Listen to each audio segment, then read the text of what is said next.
Hare Krishna. So இன்றைக்கி 16வது அத்தியாயம் 24வது ஸ்லோகம் பகவத்கீதையிலேருந்து நம்ம பார்க்க இருக்கிறோம். கூட சொல்லுங்கள்.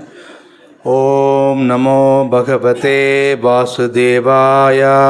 ஓம் நமோ பகவதே வாசுதேவாய. ஓம் நமோ பகவதே வாசுதேவாய.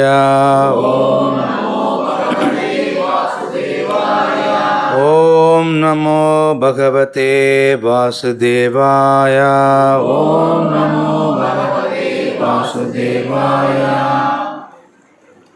ஹரே கிருஷ்ணா.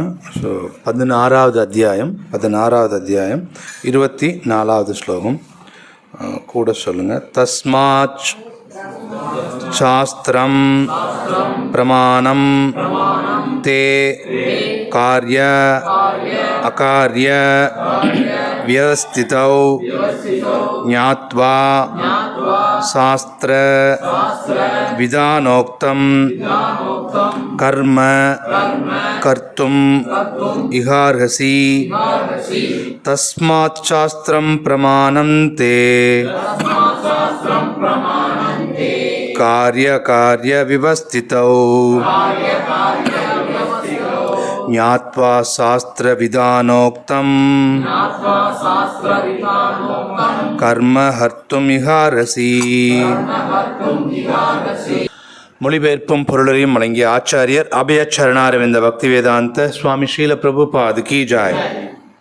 கூட சொல்லுங்க. தஸ்மாத் எனவே, சாஸ்திரம் சாஸ்திரங்கள், பிரமாணம் சாட்சி, தே உன்னுடைய, காரிய கடமை, அகாரிய செய்யக்கூடாத செயல்கள், வியவஸ்திதௌ முடிவு செய்வதில், ஞாத்வா அறிந்து, சாஸ்திர சாஸ்திரத்தின், விதான விதிகள், உக்தம் உரைக்கப்பட்டுள்ளபடி, கர்ம செயல், கர்த்தும் செய்ய, இக இவ்வுலகில், அர்ஹசி வேண்டும்.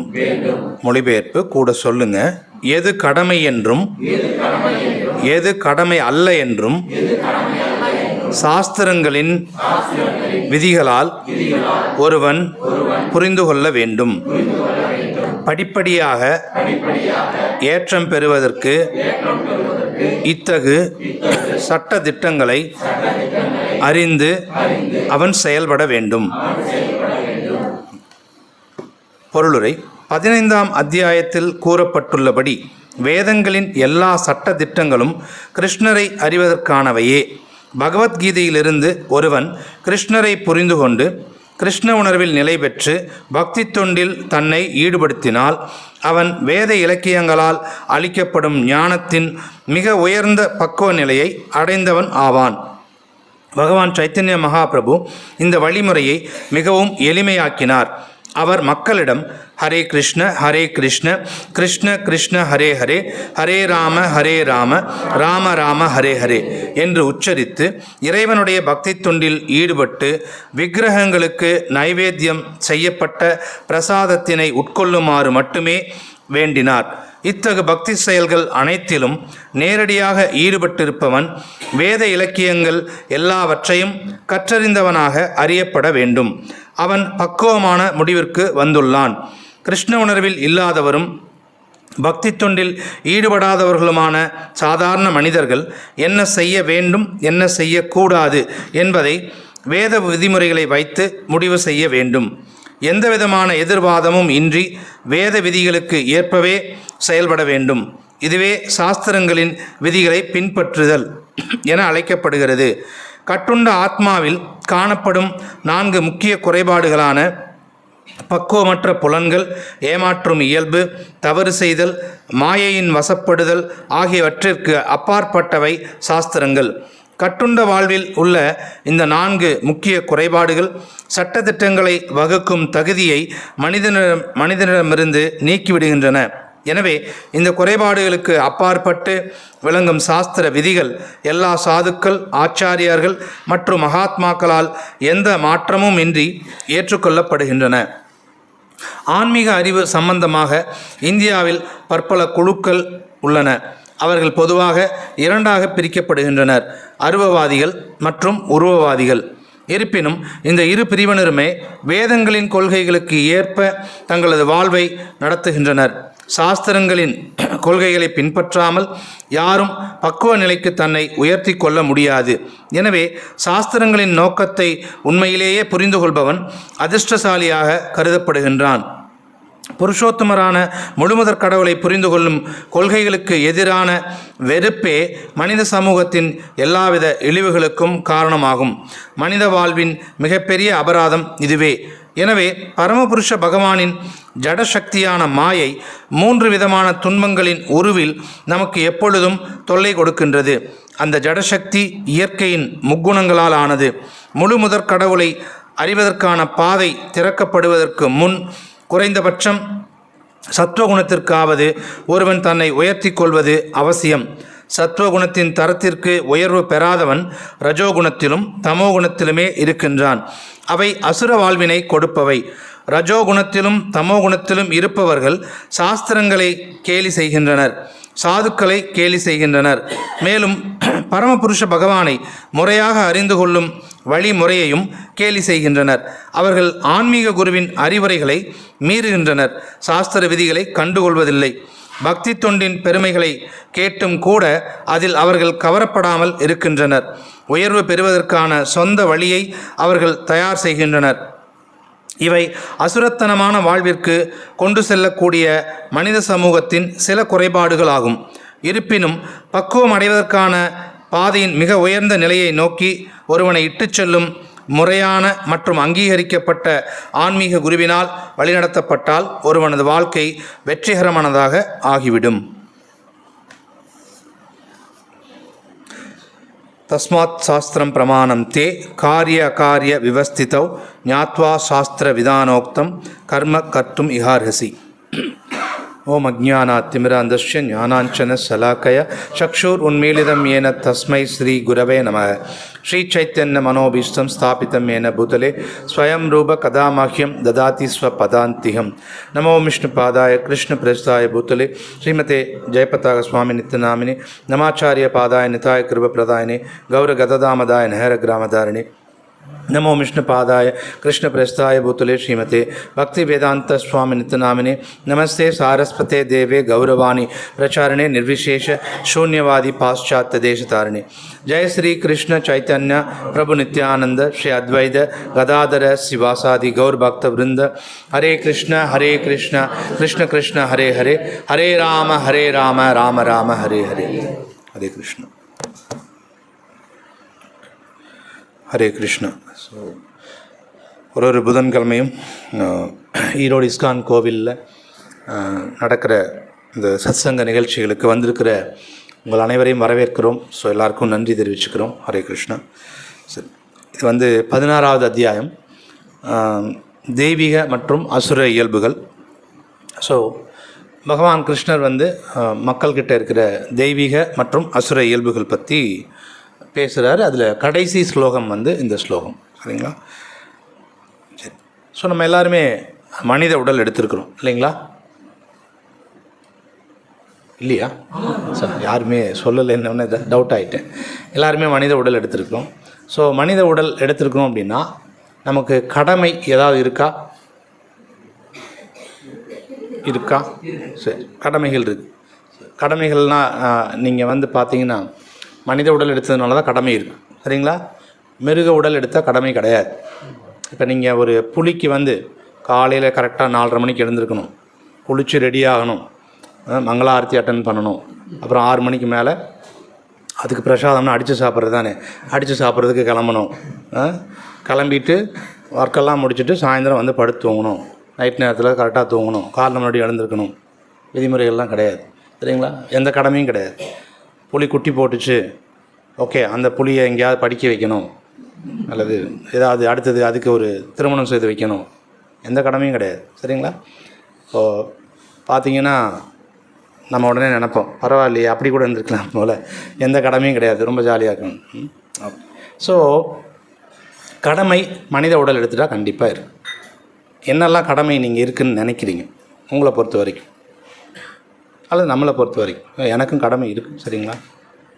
என்னெல்லாம் கடமை இருக்குதுன்னு நினைக்கிறீங்க? சொல்லுங்கள் மாதாஜி.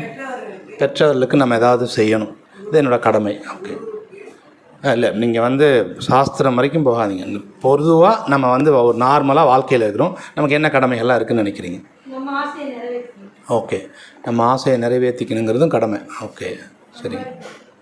அடுத்தது சம்பாதிக்கணுங்கிறது கடமை. ஆமாம், இல்லைன்னா கஷ்டம். குடும்பம் குழந்தைகளெல்லாம் பார்த்துக்கணுங்கிறது கடமைகள். அப்புறம் எதிர்கால சேமிப்பு. கடமை பெரிய லிஸ்ட்டே போயிட்டுருக்கு இல்லைங்களா? ஸோ இந்த மாதிரி நிறைய கடமைகள் இருக்கிறதா நம்ம எடுத்துக்கிறோம், சரிங்களா? இந்த கடமையை ஒவ்வொரு கடமையும் நம்ம செய்கிறோம் அப்படின்னு சொன்னால் அதை எப்படி செய்யணும் அப்படின்னு நம்ம எப்போவாது யோசிக்கிறோமா? சரி, ஒரு வேலை இப்போ பெற்றவர்களை நம்ம பார்த்துக்கணும் அப்படிங்கிற ஒரு கடமை இருக்குதுன்னு சொல்கிறீங்க. சரி, பெற்றவர்களை நான் எப்படி பார்த்துக்கணும் நம்ம யோசிக்கிறது கிடையாது. ஏதாவது கேட்டாங்கன்னா, சாப்பாடு கேட்டாங்களா போட்டு கொடுங்க, சரியா? வேறு ஏதாவது தூங்க போகிறேன்னு சொல்கிறாங்களா, ஊருக்கு எங்கேயா போகிறேன்றாங்களா, போயிட்டு வாங்க. ஏன்னா எப்படி செய்யணும் அப்படிங்கிறத பற்றி நம்மகிட்ட ஒரு தெளிவான வரையறை இருக்காது. ஏதாவது கேட்குறாங்கன்னா ஓகே செஞ்சு கொடுத்துருங்க அப்படின்ட்டு போயிடுவோம். குழந்தைகளுக்கும் அப்படி தான். குழந்தைகளுக்கு எதாவது செய்யணுன்னா என்ன கடமை? காலையில் முதல்ல அவனை எழுந்திருக்க வைக்கணும். 7 மணி ஸ்கூலுக்கு, 7:30 மணிக்கே ஸ்கூலுக்கு அனுப்பணும். அப்படிங்கிறதுக்கு அவனை ரெடி பண்ணி அந்த வேனில் சாப்பிட வச்சு வேனில் தூக்கி போட்டோம்னா அதோட நம்ம கடமை முடிஞ்சுது, அன்றைக்கி கடமை, சரிங்களா? அவன் வண்டியில் போயிட்டு சாயந்தரம் வரைக்கும் அவன் என்ன சிரமப்பட்டுட்டு அப்புறம் வராங்கிறதெல்லாம் நமக்கு பிரச்சனை கிடையாது. காலையில் 7:30 மணிக்கு அந்த வேன்லேயோ பஸ்லேயோ தூக்கி அவனை உள்ளே போட்டு அனுப்பி விட்டுறணும். கூட்டத்தோட கூட்டமாக அனுப்பிச்சி விட்டிங்கன்னா கடமை முடிஞ்சுது, அன்னைய கடமை முடிஞ்சுது. நிறைய அம்மாக்களுக்கு அதுதான் பிரச்சனையாக இருக்கும் இல்லைங்களா? ஓகே, ஸோ இந்த மாதிரி கடமைகள் நிறைய விதமாக செய்கிறோம். இந்த கடமைகளுக்கு ஏதாவது விதிமுறைகள்லாம் இருக்கா இல்லையா அப்படின்னு சொல்லி நம்ம பார்க்குறதில்ல, யோசிக்கிறதில்ல, நமக்கு தோணுனதை செஞ்சிட்ருக்குறோம், சரிங்களா? இப்போது ஒரு பேங்க் மேனேஜர் தன்னுடைய கடமையை செய்கிறார். எப்படி செய்கிறாருன்னு பாருங்களேன். பேங்க் மேனேஜர்கிட்ட நீங்கள் போகிறீங்க, ஒரு பர்சனல் லோன் வாங்கலான்னு போகிறீங்க. தனிப்பட்ட முறையில் எனக்கு ஒரு கடன் தேவைப்படுது, அல்லது ஒரு ஹோம் லோன், ஒரு வீடு கட்டுறதுக்காக போகிறீங்க. அவர் என்ன செய்கிறாரு, ஓகே எங்கேருந்து இப்போ வரீங்க அப்படின்னு. ஸோ இங்கே நாங்கள் பக்கத்து வீதியில் தான் இருக்கிறேன் அப்படின்னு நீங்கள் சொல்கிறீங்க. உடனே அவர் சொல்கிறார், அப்படியா பக்கத்தில் தான் இருக்கிறேன், நீ என்ன பண்ணுற, 100 ரூபாய்க்கு 10 ரூபா வட்டி போட்டு கட்டிடு. 10 ரூபா வட்டி போட்டு கட்டிடு, வாங்கிக்கோ, சரிங்களா? அப்புறம் இன்னொருத்தர் வரார்.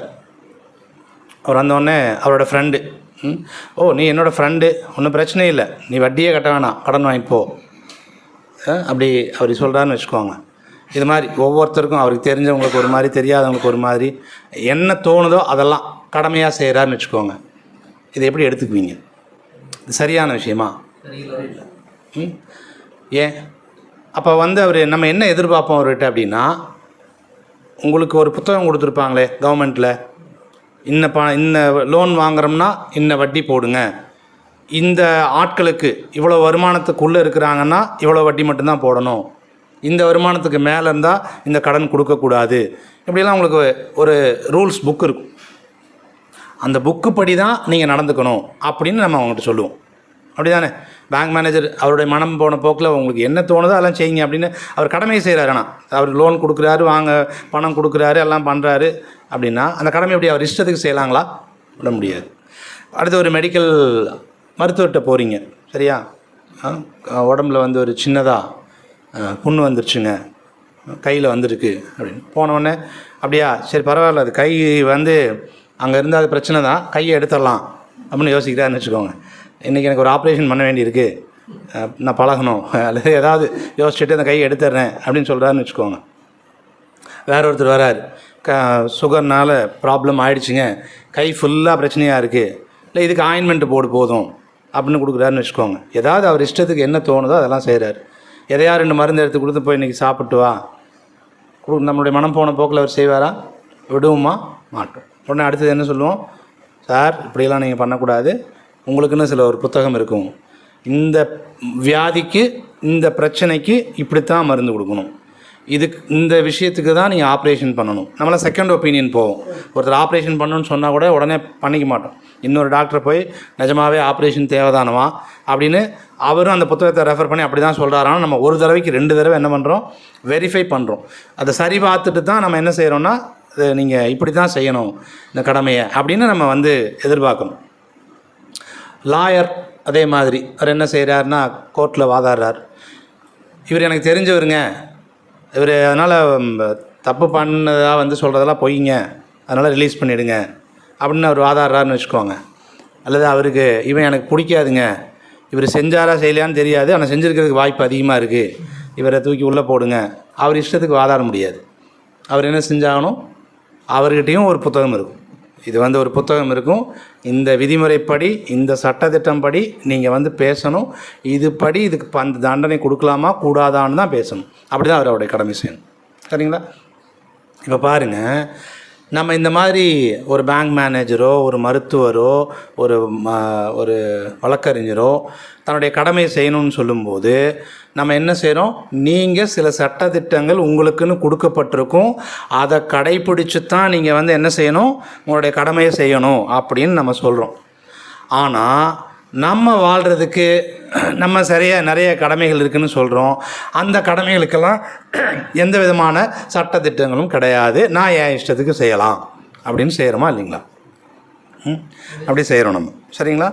இப்போது முன்னாடி வந்து பார்த்திங்கன்னா அப்போ இவங்களுக்கெல்லாம் வந்து எப்படி வந்து ஒரு கடமையை செய்யணுன்னா ஒரு விதிமுறை புத்தகங்கள் அவங்களுக்கெல்லாம் இருக்குதோ அதே மாதிரி நமக்கும் கடமையை செய்கிறதுக்கான விதிகள் புத்தகங்கள் எல்லாமே இருக்குது. சரிங்களா? இருக்குது. இதுக்கு முன்னாடி பார்த்திங்க அப்படின்னு சொன்னால் முன்னாடி இவங்கள வர்ண ஆசிரம தர்மம் கடைப்பிடிப்பாங்க. இப்போ வர்ணாசிரம தர்மத்தை வந்து கடைப்பிடிக்க முடியாத நிலைமையில் இருக்கிறோம் நம்ம. ஏன்னா அந்த குண கர்மத்தினுடைய அடிப்படையில் இப்போ யாரும் செய்கிறதில்ல, அதனால் பிரிக்க முடியறதில்ல. கலியுகத்தில் சொல்லப்போனால் எல்லாருமே அந்த வர்ணாசிரம தர்மத்துக்கு கீழே தான் இருக்காங்க. எல்லாருமே நாலு விதமான இதுக்கு 4 விதமான அந்த பிரிவுகளுக்குள்ளேயே இருக்கிறதில்ல. இப்போ வர்ணம் அப்படிங்கிறது பார்த்திங்கன்னா சமுதாயத்தில் இருக்கிற பிரிவுகள் 4 பிரிவுகள் இருந்தாங்க முன்னாடி. சரிங்களா? பிராமணா, க்ஷத்ரியா, அப்புறம் பார்த்திங்கன்னா வைஷ்யா, சூத்ரா, 4 வர்ணங்கள் இருப்பாங்க. நல்லா ஞாபகம் வச்சுக்கோங்க, இது பிறப்பின் அடிப்படையில் வர்ணங்கள் பிரிக்கப்படவில்லை. சரிங்களா? இன்றைக்கி நிறைய பேர் என்ன செய்வாங்கன்னா வர்ணங்கள் காட்டி எங்களையெல்லாம் வந்து நீங்கள் மோசமாக ட்ரீட் பண்ணுறீங்க அப்படின்னு சொல்லி அதையெல்லாம் வச்சு அரசியல் பண்ணுறாங்க. உண்மை தெரிஞ்சவங்க அந்த விஷயத்தை அப்படி பேச மாட்டாங்க. குணத்துக்கும் கர்மத்துக்கும் அடிப்படையில் தான் அதை பிரித்தாங்க. அதே மாதிரி ஆசிரமம், ஒரு மனுஷனுடைய ஆன்மீக வாழ்க்கையை 4ஆக பிரித்தாங்க. 4ஆக எப்படின்னா ஒரு 25 வருஷம் முதல் ஒரு கால் பகுதி வந்து பிரம்மச்சாரி, அப்புறம் மன வாழ்க்கை குடும்ப வாழ்க்கையில் இருக்கணும், கிரகஸ்த லைஃப், அண்டு தென் வானப்பிரஸ்த வாழ்க்கை ஒரு 50 to 75க்கு, அப்புறம் 75க்கு மேலே சன்னியாச வாழ்க்கை. இந்த வர்ண ஆசிரமமாக தனித்தனியாக பிரிச்சுட்டு இப்போ வந்து ஒருத்தங்க வந்து அவங்களுடைய குணம் கர்மம் அதுக்கு தகுந்த மாதிரி. சரிங்களா? கரப்பாம்பூச்சிக்கே பயந்துக்கிறவனை கொண்டு போய் சத்திரியனாக போட மாட்டாங்க. சரிங்களா? அவன் சண்டை போடணும், போய் எதிர்த்து சண்டை போட்டு வெட்டணும். அதனால் அவனுடைய குணம் அவங்ககிட்ட அவன் செய்கிற செயல்லாம் எப்படி இருக்குன்னு பார்ப்பாங்க. சத்திரியனுக்கு உண்டான குணங்கள்லாம் இருக்கா, பிராமணன்னா பிராமணனுக்கான குணங்கள்லாம் இருக்கான்னு பார்ப்பாங்க. அந்த குணங்கள்லாம் பார்த்திங்கன்னா பகவத்கீதையில் கிருஷ்ணா சொல்லிக்கிறார். பிராமணன்னா எப்படி இருக்கணும் 18வது அத்தியாயத்தில் அதை பேசுகிறார். சரிங்களா? நம்ம இப்போ எனிவே அதுக்குள்ளே போகலை. ஸோ அப்போ பிராமண வந்து பார்த்திங்க அப்படின்னு சொன்னால் உடனே வந்து சட்டத்திட்டங்கள் எப்படி இருக்கும்னா, நீ பிராமணனாக இருக்கிறியா, ஓகே, நீ வந்து வேதங்கள்லாம் படிக்கணும், இதெல்லாம் உன்னோட வேலை, கடமை, இதெல்லாம் உன்னோட கடமை. வேதங்கள் படிக்கணும், வேதங்களை மற்றவங்களுக்கு சொல்லிக் கொடுக்கணும், இதனுடைய கடமை. சரிங்களா? தானம் வாங்கணும், தானம் கொடுக்கணும், ஓகேவா? யஜ்ஞங்கள் செய்யணும், மற்றவங்களுக்காக யஜ்ஞங்கள் செஞ்சு கொடுக்கணும் அப்படின்னு சொல்லி உடனே இதெல்லாம் உன்னுடைய கடமை, இனி இதெல்லாம் செய்யணும் அப்படின்னு உடனே கொடுத்துருவாங்க. அடுத்தது சத்திரியர்கள் இருக்காங்கன்னு வச்சுக்கோங்களேன், உடனே வந்து நீ நாட்டு மக்களை நீ காப்பாற்றணும், ஓகேவா? ஜனங்களுக்கான எதிரிகள் படையெடுத்து வராங்க அப்படின்னு சொன்னால் நீ உன்னோட வீரத்தை காட்டணும், தானம் பண்ணணும், ஜனங்களையெல்லாம் நீ பார்த்துக்கணும், இப்படி மாதிரி உடனே இதெல்லாம் உன்னுடைய கடமை அப்படின்னு உடனே அடுத்து கடமையை கொடுத்துருவாங்க. அடுத்தது வந்து வைஷ்யா அப்படின்னு சொன்னால் நீ வந்து பசுக்களெல்லாம் பராமரிக்கணும், ஜனங்களுக்கு தேவையான உணவு தானியங்கள் உற்பத்தி பண்ணணும், ஓகேவா? மற்ற எல்லாரையும் யாருன்னா அந்த பிராமணாவாகட்டும், சத்திரியனாகட்டும், அடுத்தது அதுக்கு பின்னாடி வர சூத்ரனாகட்டும், இவங்களையெல்லாம் நீ பார்த்துக்கணும் அப்படின்னு சொல்லி வைஷ்யாக்கிட்ட அவங்களுக்கு தேவையான பண உதவிகள்லாம் வைஷ்யா தான் செய்ய முடியும். இப்படி செய்வாங்க. அடுத்தது சூத்ரா அப்படின்னு சொன்னால் அவங்களுக்கு எதுவும் தெரியாது, மற்ற 3 பேருக்கு உதவி செய்வாங்க. அவங்களுக்கு வந்து பிராமண விஷயங்கள் செய்கிறதுக்கோ அல்லது சத்திரியர்களுடைய கடமையை செய்கிறதுக்கோ அல்லது வைசியர்களுடைய கடமையில் செய்கிறதுக்கோ தெரியாது. அதனால் அவங்க என்ன செய்வாங்கன்னா எல்லாருக்கும் ஹெல்ப் பண்ணு இப்படி தான் கொடுத்துருப்பாங்க. ஸோ இந்த மாதிரி கடமைகள் வர்ணங்களில் இருந்தாங்கன்னா இந்தந்த வர்ணத்துக்கு இந்த இது கடமை கொடுத்துருக்காங்க. மனிதர்களோட வாழ்க்கையை பிரிச்சிருப்பாங்க. அதில் பிரம்மச்சாரி முதல் பகுதியில் கால் பகுதியில் இருக்கேன் நான் வாழ்க்கையில் அப்படின்னா உடனே வந்து ஓகே நீ வந்து பிரம்மச்சரியம் கடைப்பிடி, வேத விஷயங்களை கற்றுக்கோ, குருக்கிட்ட போய் அவருக்கு எல்லாம் சேவைகள் பண்ணி அவர் கூட இருந்து அவருக்கு பணிவாக இருந்து கல்வியெல்லாம் கற்றுக்கிட்டு வேத கல்வியெல்லாம் கற்றுக்கிட்டு வரணும் அப்படின்னு உடனே பிரம்மச்சாரினா உடனே ஒரு இதெல்லாம் உன்னோட கடமை நீ செய்யணும் அப்படின்னு சொல்லி கொடுத்துருவாங்க. அடுத்தது வந்து கிரகஸ்தா வாழ்க்கை, நீ வந்து சம்பாதிக்கணும். முன்னாடி யாரும் சொன்னாங்க மாதாஜி சரிங்களா, கடமை அப்படின்னு சொல்லி கரெக்டு தான். ஆனால் சாஸ்திரம் என்ன சொல்லுதுன்னா நேர்மையாக சம்பாதிக்கணும் அப்படின்னு ஒரு வார்த்தையை போட்டு சொல்லுது சரிங்களா. சம்பாதிக்கணும், நேர்மையாக சம்பாதிக்கணும், தர்மத்துக்கு உட்பட்டு சம்பாதிக்கணும் ஓகேங்களா. அடுத்தது வந்து அதே மாதிரி தன்னை சார்ந்தவங்க பெற்றவர்களாகட்டும் குழந்தைகளாகட்டும் சமுதாயமாகட்டும் எல்லாரையும் அவங்க என்ன செய்யணும்னா கிரகஸ்தா பார்த்துக்கணும். கிரகஸ்தா வந்து சாப்பிட போகிறதுக்கு முன்னாடி வெளியில் வந்து என்ன சொல்லணுன்னா யாராவது பசியோடு இருக்கீங்களா அப்படின்னு கேட்டு யாராவது இருந்தாங்கன்னா அவங்கள வர சொல்லி அவங்களுக்கு சாப்பாடு போட்டு அவங்களாம் சாப்பிட்டதுக்கப்புறம் தான் சாப்பிடவே போகணும். கடமை பாருங்கள் எப்படி இருந்ததுன்னு. இன்றைக்கி நம்ம போய் கூப்பிட மாட்டோம், வீட்டுக்கு வந்தாவே கூப்பிட்றதில்ல, சாப்பிட்றீங்களான்னு கேட்குறது. நிறைய வீடுகள் நான் போயிருக்கேன், நான் தண்ணி கூட தரமாட்டாங்க, உட்கார வச்சு அப்படியே பேசி அப்படியே அனுப்பிச்சி விட்ருவாங்க. ஜனங்கள் ரொம்ப மாறிட்டாங்க. அது கடமை அப்படி கொடுத்துருக்காங்க. அடுத்தது வந்து கிரகஸ்தா லைஃபுக்கு அப்புறம் வானப்பிரஸ்தா. ஸோ நாங்களாம் ரிட்டையர்டு லைஃப்பில் இருக்கிறோங்க, இனிமேல் வேலை செய்கிறது குடும்பத்தை பார்த்துக்கிற சூழ்நிலையில் இல்லை, ஒரு ஓய்வு எடுக்க வேண்டிய சூழ்நிலைக்கு வந்துட்டோம் அப்படின்னா உடனே என்னென்ன கடமை கொடுப்பாங்கன்னா ஓகே இனிமேல் நீங்கள் தவம் செய்ய ஆரம்பிக்கணும் சரிங்களா. வாழ்க்கையில் அப்படியே கொஞ்சம் வேத ஞானமெல்லாம் கற்றுக்க ஆரம்பிங்க. வீட்டிலேருந்து எப்படி விலகி போகிறது, எல்லா வீட்டு மேலே இருக்கிற பற்றுலேருந்து என்னுடைய பசங்க மேலே இருக்கிற பற்று குடும்ப பற்றுலேருந்து இருந்து விலகி போகணும். முக்கியமாக வீட்டு நிர்வாகத்துலேருந்து விலகி போகணும். வீட்டு நிர்வாகத்தை நான் தான் பண்ணுவேங்கிறது தான் பிரச்சனை நிறைய போயிட்டுருக்கும். ஆனால் ரிட்டையர் ஆகும்போது அதெல்லாம் விட ஆரம்பிக்கணும். வீட்டில் பசங்க வளர்ந்துட்டாங்கன்னா அவங்ககிட்ட கொடுத்துட்டு நம்ம வந்து தீர்த்த யாத்திரை போகணும் அப்படின்னு சொல்லி இந்த மாதிரிலாம் நம்மகிட்ட கடமைகளுடனே வானப்பிரஸ்தா ஓய்வு வாழ்க்கையில் இருக்கீங்களா இதெல்லாம் உங்களோட கடமை அப்படி கொடுத்துருவாங்க. அடுத்தது பார்த்தீங்க அப்படின்னு சொன்னால் சன்னியாச வாழ்க்கை. சன்னியாச வாழ்க்கைனா கற்றுக்கிட்டீங்க இல்லையா, எல்லாத்துக்கும் சொல்லிக் கொடுங்க. வீடு எல்லாருக்கும் போயிட்டு நீங்கள் என்ன கற்றுக்கிட்டீங்களோ அந்த விஷயத்தையெல்லாம் வேத கல்வியை கடவுள் பிரச்சாரம் நீங்கள் என்ன செஞ்சீங்களோ அதெல்லாம் சொல்லிக் கொடுக்க ஆரம்பிங்க. டோட்டலாக வீட்டோட பற்றுலேருந்து விலகி இருக்க ஆரம்பிங்க அப்படின்னு சொல்லிட்டு இந்த மாதிரிலாம் கடமைகள் வந்து முன்னாடி வர்ண ஆசிரம தர்மத்தில் கொடுத்துருந்தாங்க சரிங்களா. இப்போ நமக்கு அந்த வர்ணாசிரம தர்மத்தை கடைப்பிடிக்க இயலாத சூழ்நிலை. ஏன்னா குண கர்மம் எல்லோரும் யார் வேணால் என்ன வேலை வேணால் செய்கிறாங்க, ஆனால் உருப்படியாக செய்கிறதில்ல. சத்திரியா அப்படின்னா சத்திரியா வேலையை செய்கிறதில்ல, கிரகஸ்தாவாக இருந்தாலும் கிரகஸ்தா வேலையை செய்கிறதில்ல. ஆனால் இருந்தாலும் அந்த வர்ண ஆசிரம தர்மத்துக்குள்ளே நம்ம பிரிக்கப்படுறது இல்லைங்கிறதுனால கடமைகளை செஞ்சிட்ருக்குறோம். ஆனாலும் இந்த கடமைகளை செய்கிறதுக்கான விதிமுறைகள் இப்போவும் நமக்கு இருக்குது. இப்போ வந்து ஒரு ஃபோன் வாங்குறீங்க, ஏதோ ஒரு மெஷின் வாங்குறீங்க அப்படின்னா அந்த கம்பெனி என்ன செய்யும் அப்படின்னா உடனே ஒரு புத்தகம் கொடுக்கும் கூடவே.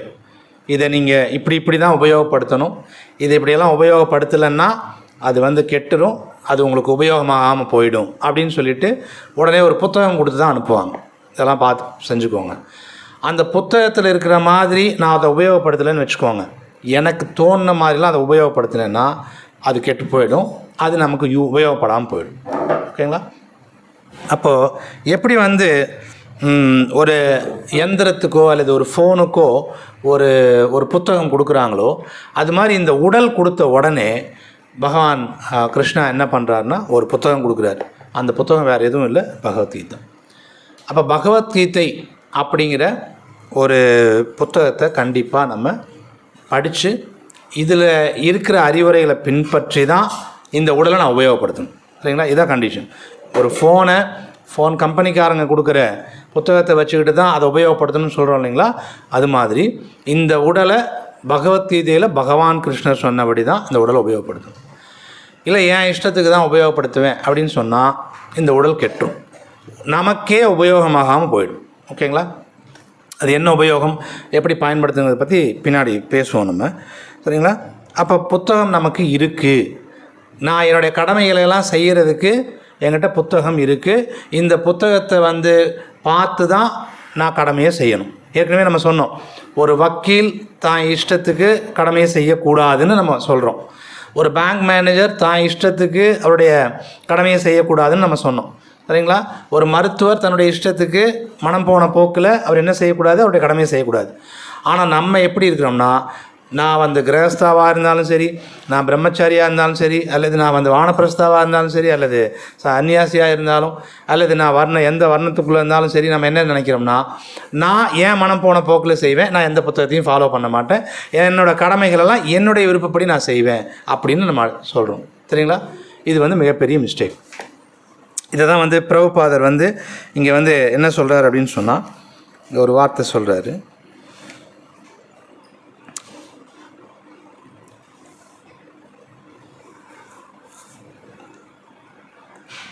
வேதங்களின் கொள்கைகளுக்கு ஏற்ப தங்களது வாழ்வை நடத்துகின்றனர் யாராக இருந்தாலும். சரிங்களா?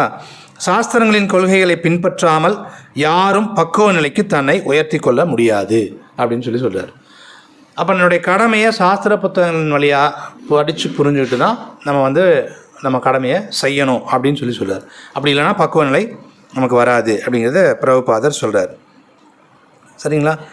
அப்புறம் ஏன் சாஸ்திரத்தை ஃபாலோ பண்ணணும் அப்படின்னு ஒரு கேள்வி வரும். இன்னும் சாஸ்திர புத்தகங்களை நான் வேறு ஏதாவது ஒன்று, எனக்கு நல்ல ஒரு அனுபவம் மிக்க நபர் இருக்கிறாரு, அவர் எழுதின புத்தகம், அதை நான் ஏன் உபயோகப்படுத்தக்கூடாது அப்படின்னு ஒரு விஷயம் இருக்கும். இப்போ சில விஷயங்கள் அப்படிலாம் கூட செய்வாங்க. சில பேர் என்ன செய்வாங்கன்னா, நான் எப்படி வாழ்க்கையில் மேலே முன்னுக்கு வந்தேன் அப்படின்னு ஒரு புத்தகம் எழுதுவாங்க. சரிங்களா? உடனே நம்ம ஆட்கள் அந்த புத்தகத்தை வாங்கிட்டு நானும் முன்னுக்கு வர்றேன் அப்படின்னு அந்த புத்தகத்தை வாங்கிட்டு படிச்சுட்டு, இவன் என்ன முயற்சி பண்ணாலும் அவர் எப்படி முன்னுக்கு வந்தாரோ அது மாதிரி நம்ம வரவே முடியாது. சரிங்களா? செல்வந்தனாவது படி, அது பரவாயில்ல, நம்ம ஆட்கள் அந்த புத்தகத்தை நல்லா விற்க வைக்கணும்னா 30 நாட்களில் செல்வந்தனாவது எப்படி? சரிங்களா? செல்வந்தனாவதுன்னா லேட் ஆகிடுச்சுன்னா என்ன பண்ணுறது, புத்தகம் வாங்க மாட்டான். அதனால் 30 நாட்களில், எதுனாலும் 30 நாளில். சரிங்களா? உடனே நம்மால் ஒரே மாதம் தான் பெரிய ஆள் ஆகலாம் போல் இருக்குது, உடனே புத்தகத்தை வாங்கிடுவான். அவனுக்கு தேவை என்னன்னா, அவன் விவரமாக இருக்கிறான், அந்த புத்தகம் கரெக்டாக வாங்கிடணும் எல்லோரும். சரிங்களா? ஏன்னா அப்போ தான் அவனுக்கு இப்போ காசு வரும். செல்வந்தனாவது எப்படின்னு அவன் தெரிஞ்சு வச்சுருக்கிறான், நம்ம கடைசி வரைக்கும் சொல்ல மாட்டான். நம்ம அந்த புத்தகத்தை வாங்கி எல்லாத்தையும் படித்து பார்ப்போம், அவன் சொல்கிற எதையுமே நம்ம ஃபாலோ பண்ண முடியாது. சரிங்களா? ஒருவேளை அதையெல்லாம் அப்படியே நீங்கள் ஃபாலோ பண்ணால் கூட அவனை மாதிரி ஆக முடியாது. ஏங்க அப்படி இருக்குது? அந்த இடத்துல தான் சாஸ்திரத்தை ஏன் அப்படியே ஃபாலோ பண்ணணுங்கிறதுக்கும் மனுஷங்க சொல்கிறத ஏன் ஃபாலோ பண்ணக்கூடாதுங்கிறதுக்குமான வித்தியாசத்தை நம்ம புரிஞ்சுக்கணும். சரிங்களா? ஏன்னா சாஸ்திரம் மனிதர்களால் சொல்லப்பட்டது அல்லங்கிறத முதல்ல புரிஞ்சுக்கணும். சரிங்களா? கிருஷ்ணா 15வது அத்தியாயத்தில் சொல்கிறார். என்ன சொல்கிறார் அப்படின்னா, வேதைச்ச சர்வேர் அகம் ஏவ வேத்யோ வேதாந்த கிருத் வேத விதேவ சாகம் அப்படின்னு சொல்கிறார். எல்லா வேதங்களையும் ஒருத்தன் படித்தான்னா அந்த வேதத்தில் வேதைச்ச சர்வேர் அகம் ஏவ வேத்யோ, வேதங்கள் மூலமாக நான் யாருன்னு தான் தெரிஞ்சுக்கணுங்க அப்படின்னு ஒன்று சொல்கிறார். அடுத்தது வேதாந்த கிருத், வேதங்களையெல்லாம் தொகுத்தது யாருன்னா வேத விதேவ சாகம், வேதங்களை அறிவது யாருன்னா நான் தான் அப்படின்னு சொல்கிறார். அப்போ வேதாந்தத்தை தொகுத்தது யார் அப்படின்னா கிருஷ்ணா, பகவான் சொல்கிறாரு, இந்த சாஸ்திரங்களெல்லாம் நான் தான் கொடுத்துருக்குறேன் அப்படின்னு சொல்கிறார். அப்போ பகவான் சொன்ன சாஸ்திரத்தை கடைப்பிடிக்கணும் அப்படிங்கிறத நம்ம புரிஞ்சுக்கணும். ஏன் மனுஷன் ஒரு எக்ஸ்பீரியன்ஸ் எழுதுகிறார், ஒரு நல்ல முதியவர் வாழ்க்கையில் நம்ம ஆட்கள்லாம் சொல்லுவாங்க, இந்த ஏதோ சில விழாக்களெல்லாம் கொண்டாடுவாங்க. 60 வயசு ஆகிடுச்சுன்னா ஒரு திருமண வாழ்க்கையில் அவர் 60 வயசு ஷஷ்டி பூர்த்தி சம்திங், 80 வயசு ஆச்சுன்னா ஒன்று, ஒரு 90 வயசு அட்டன் பண்ணார்னா அவர் அந்த மாதிரி ஒரு வாழ்க்கையை நல்லா வாழ்ந்தவர். அவர் ஒரு புத்தகம் எழுதுகிறார், எப்படி வாழ்க்கையை வாழணும் அப்படின்னு எழுதுகிறாருன்னு வச்சுக்கோங்க. அதை நம்ம எடுத்து கடைப்பிடிச்சு வாழ முடியுமா அப்படின்னா வாழ முடியாது. நான் படித்தேன், ஒருத்தர் 100 வயசு வரைக்கும் வாழ்ந்த ஒரு ஆளை கேட்குறாங்க, நீங்கள் எப்படிங்க 100 வயசு வரைக்கும் வாழ்ந்தீங்க? நான் டெய்லியும் ஆல்கஹால் குடிக்காமல் இருக்க மாட்டேன், அதனால தான் 100 வயசு வாழ்ந்தேன். இப்போ அவன் சொன்னான்னு நம்ம கடைப்பிடிச்சோம்னு வச்சுக்கோங்க, நம்ம வாழ்க்கை என்ன ஆகுன்னு பார்த்துக்கோங்க. 100ல் 6 வரைக்கும் கூட இருக்க மாட்டோம், 6 வருஷம் கூட இருக்க மாட்டோம். அப்போ அவன் இன்னொருத்தனுடைய அனுபவத்தை நம்ம எடுத்துக்க முடியாது இல்லைங்களா? ஆனால் இது சும்மா ஒரு உதாரணத்துக்காக நம்ம எடுத்துக்கிட்டது. பட் ஆச்சாரியாஸ் வந்து தெளிவான விளக்கங்கள் கொடுக்குறாங்க. ஒரு மனுஷன் கொடுக்குற விஷயத்தை, அவன் மனுஷன் கொடுக்குற விதிமுறைகளை நம்ம கடைப்பிடிச்சி நாம் வந்து போனோம்னா நமக்கு முதல்ல அவன் கொடுக்கவே முடியாது. அவன் ஏதாவது ஒன்று கொடுக்குறான்னா தன்னுடைய அனுபவம் மூலமாக அவன் வந்து எதையாவது யோசித்து இதெல்லாம் நம்ம வாழ்கிறதுக்கான வழிகள், இந்த மாதிரி நம்முடைய கடமைகள்லாம் செய்யணும்னு ஒன்று கொடுத்தான்னா அது வந்து உபயோகப்படாது, அப்படிங்கிற அது சரியாக இருக்காதுங்கிறதுக்கு ஆச்சாரியார்கள் சில விளக்கம் கொடுக்குறாங்க. அதில் வந்து என்ன முக்கியமாக சொல்கிறாங்கன்னா 4 விதமான குறைபாடுகள் ஜனங்கள்கிட்ட மக்கள்கிட்ட இருக்கும் அப்படின்னு சொல்கிறாங்க. சரிங்களா? அதில் முதல்ல விஷயம் வந்து என்னென்னா தவறு செய்யும் இயல்பு. சரிங்களா? மிஸ்டேக் பண்ணுறது எல்லார்கிட்டையும் இருக்கும். அப்போ ஒரு மனுஷன் வந்து நம்மக்கிட்ட ஒரு விஷயத்தை கொடுக்குறான், நான் இந்த மாதிரி உன்னுடைய கடமை செய் சரியாக இருக்கும் அப்படின்னு சொன்னான்னா அவன் அதில் ஏதாவது தப்பாக எழுதிக்கிறதுக்கு வாய்ப்பு இருக்குது. சரிங்களா? தப்பு பண்ணாதவங்க யாருமே இருக்க மாட்டாங்க. நம்மளும் சொல்லுவாங்க டு எர் இஸ் ஹியூமன் அப்படிம்பாங்க. தவறுவது மனித இயல்பு அப்படி சொல்லிட்டு எல்லா தப்பும் பண்ணிக்கலாம். சரிங்களா? அஃப்கோர்ஸ் தவறு செய்கிற இயல்பு தானாகவே இருக்குது அப்படிங்கிறத நம்ம புரிஞ்சுக்கணும். அப்போ ஒரு மனுஷன் நமக்கு ஒரு விதிமுறை கொடுக்க, ஒரு கடமை இப்படியெல்லாம் செய்யணும் அப்படின்னு நம்மக்கிட்ட ஒரு விஷயத்தை சொல்கிறான்னா கண்டிப்பாக அதில் தப்பு இருக்கிறதுக்கு வாய்ப்பு இருக்குது அப்படிங்கிறத முதல்ல நம்ம புரிஞ்சுக்கணும். எப்பேற்பட்ட ஆட்களாக இருந்தாலும் தப்பு செய்கிறாங்க. பிரபுபாதர் ஒரு உதாரணம் கொடுக்குறாரு. ஆக்சுவலாக நம்ம இந்தியாவிலேயே ரொம்ப கிரேட்டஸ்ட் பெரிய தலைவர்னு காந்தியடிகளை சொல்லுவாங்க. அவர் என்ன பண்ணுறாரு, அந்த கடைசியாக ஒரு கூட்டத்துக்கு போனார். போகும்போது அவருடைய உதவியாளர் சொல்கிறாராமா, நீங்கள் போகாதீங்க, உங்களை ஏதோ பிரச்சனை பண்ணுற மாதிரி தோணுது, அப்படிலாம் எனக்கு செய்திகள் வருது, நீங்கள் உங்களை கொன்னாலும் ஆச்சரியப்படுறதுக்கு இல்லை, தயவுசெய்து நீங்கள் போகாதீங்க. இவர் என்ன செய்கிறாருன்னா அவர் சொல்கிறத கேட்கல, போகிறாரு. அப்புறம் பார்த்தீங்கன்னா யாரோ சில பேர்னால சுட்டு கொல்லப்பட்டார். இப்போ பாருங்கள், அவர் பண்ண தப்பு என்னென்னா, உதவியாளர் இந்த மாதிரி ஒரு பிரச்சனை ஏதோ ஆகும்னு சொல்கிறாங்கன்னு சொல்கிறத கேட்காம அவர் போகிறார். அது அவர் பண்ண தப்பு இல்லைங்களா? இந்த மாதிரி தவறு செய்கிற இயல்பு எல்லார்ட்டையும் இருக்கிறதுனால மனுஷன் நம்ம வாழ்கிறதுக்கான விதிமுறைகளை கொடுத்தான்னு வச்சுக்கோங்க, அது ஒத்து வராது, நம்ம வாழ்க்கைக்கு ஒத்து வராது. ரெண்டாவது வந்து என்ன சொல்கிறாங்கன்னா மாயையின் வசப்படுதல். மாயையின் வசப்படுறதுனா என்னென்னா, நம்ம மக்கள் யாராவது இந்த மாதிரி ஒரு விதிமுறைகள் வாழ்கிற கடமைகள் எப்படி சரியாக செய்யணுங்கிறதுக்கு விதிமுறைகளை எழுதுகிறாங்கன்னா அவனால் முதல்ல உண்மை எதுன்னே அவனுக்கு கண்டுபிடிக்க தெரியாது, எது உண்மைன்னே தெரியாது. அதனால் அவனால் என்ன செய்ய முடியாதுன்னா கரெக்டாக எது உண்மையான விஷயத்தை கொடுக்க முடியாது. சரிங்களா? இப்போ என்ன செய்வோம்னா, அவன் வந்து ஒரு சூரியனை பார்க்குறான்னு வச்சுக்கோங்க, ஒரு பெரிய தட்டு மாதிரி இருக்கும், மஞ்சள் கலரில் இருக்குது. இப்போ அதை வச்சுட்டு ஏதாவது, ஏன்னா நமக்கு ஒரிஜினலாக என்ன சூரியன் எப்படி இருக்குன்னா பூமி மாதிரி பல மடங்கு பெருசாக இருக்கும். ஆனால் பார்க்குறது பார்த்தீங்க அப்படின்னு சொன்னால் ஒரு தட்டு சைஸுக்கு தான் நம்மளால் பார்க்க முடியுது. அப்படிங்கிறப்போ எது உண்மைங்கிறது நமக்கு தெரிய மாட்டேங்குது. ஓகேங்களா? அப்புறம் சம்டைம்ஸ் இந்த ரோட்டில் நல்ல வெயில் காலத்தில் ரோட்டில் போனீங்கன்னா அப்படியே நிறைய தண்ணி இருக்கிற மாதிரி தெரியும், தண்ணி மாதிரியே தெரியும், ஆனால் தண்ணி கிடையாது, காணல் நீர்னு சொல்லுவோம் இல்லைங்களா? அப்போது தண்ணிங்கிறது அங்கே உண்மையாக தண்ணி இல்லை, ஆனால் இருக்கிற மாதிரி எனக்கு தெரியுது அப்படின்னு சொன்னால் நான் மாயையின் வசப்படுறேன். எனக்கு உண்மையான விஷயத்தை எனக்கு பார்க்குற அளவுக்கு எனக்கு தெரியல. சரிங்களா? இதில் வந்து பிரபுபாதர் சொல்லுவார், இந்த மாதிரி மாயையினுடைய உச்ச கட்டம், நிறைய விஷயங்கள் நமக்கு வந்து அந்த மாதிரி கரெக்டாக தெரியாது, பார்த்தீங்கன்னா கூட கரெக்டாக கண்டுபிடிக்க முடியாது. சில சமயம் ஒரு டம்ளரில் பென்சில் வச்சுருப்பாங்க, அந்த பென்சில் வளைஞ்ச மாதிரி தெரியும். சரிங்களா? வளைஞ்ச மாதிரி தெரியும், ஆனால் உண்மையாக பென்சில் நேராக தான் இருக்கும். நாம் அது வளைஞ்ச மாதிரி நமக்கு உண்மை தெரியுதுங்கிறப்போ நம்ம அந்த மாயைக்கு உட்படுறோம். சரிங்களா? இன்னும் சிலது பார்த்தீங்கன்னா இந்த மேஜிக் பண்ணுறவங்களெல்லாம் பார்த்துருப்பீங்க. சரிங்களா? அவங்க பார்த்தீங்கன்னா இல்லாத காசை வர வைக்கிற மாதிரியெல்லாம் சம்டைம்ஸ் செய்வாங்க, அல்லது இருக்கிற பொருளை மறைய வைக்கிற மாதிரிலாம் செய்வாங்க. உண்மையை சொல்லப்போனால் காசு இல்லாததை வர வைக்கலாம் முடியாது. இல்லாத காசை வர வைக்கிற மாதிரி இருந்தால் அவன் பெரிய பணக்காரனாக இருப்பான் உலகத்துலேயே. இல்லாததை சும்மா எடுத்துக்கிட்டே, சம்டைம்ஸ் ஒரு பாத்திரத்துலேருந்து எடுத்துக்கிட்டே இருப்பான். சரிங்களா? நிறைய காயின் எடுத்துகிட்டே இருப்பாங்க. உண்மையிலேயே அந்த மாதிரி நோட் எடுக்கிறதுக்கு அவங்ககிட்ட சக்தி இருந்ததுன்னா அவன் என்ன செஞ்சுருக்கணும், எலான் மஸ்கோட அதிகமான பணத்தை எடுத்துருப்பான் அந்த பாத்திரத்துலேருந்து. சரிங்களா? அப்படியெல்லாம் முடியாது, அது ஒரு சின்ன தந்திரம். ஆனால் நாம் பார்க்குறதுக்கு அது உண்மை மாதிரியே தெரியும். சரிங்களா? அப்போ நம்ம மாயைக்கு உட்படுறோம். பிரபுபாதர் சொல்கிறாரு, உச்சபட்சமான மாயை எதுன்னா இந்த உடல் நம்மன்னு நினச்சிட்ருக்குறோம், நம்ம ஆத்மாங்கிறத உணரவே இல்லை அப்படின்னு சொல்லுவார். அப்போ மாயை நமக்கு எது உண்மைன்னே தெரியாதப்போ நம்ம எப்படி கடமையை செய்கிறது, கரெக்டாக செய்கிறத பற்றி எப்படி எழுதுறது? எனக்கு உண்மையே எதுன்னு தெரியாது இல்லைங்களா? அப்படி எழுத முடியாது அப்படின்றாங்க. அடுத்த குறைபாட்டில் வந்து பார்த்தீங்க அப்படின்னு சொன்னால் ஏமாற்றும் இயல்பு. நம்ம ஜனங்கிட்ட ஏமாத்துகிற இயல்பு நிறையவே இருக்கும்.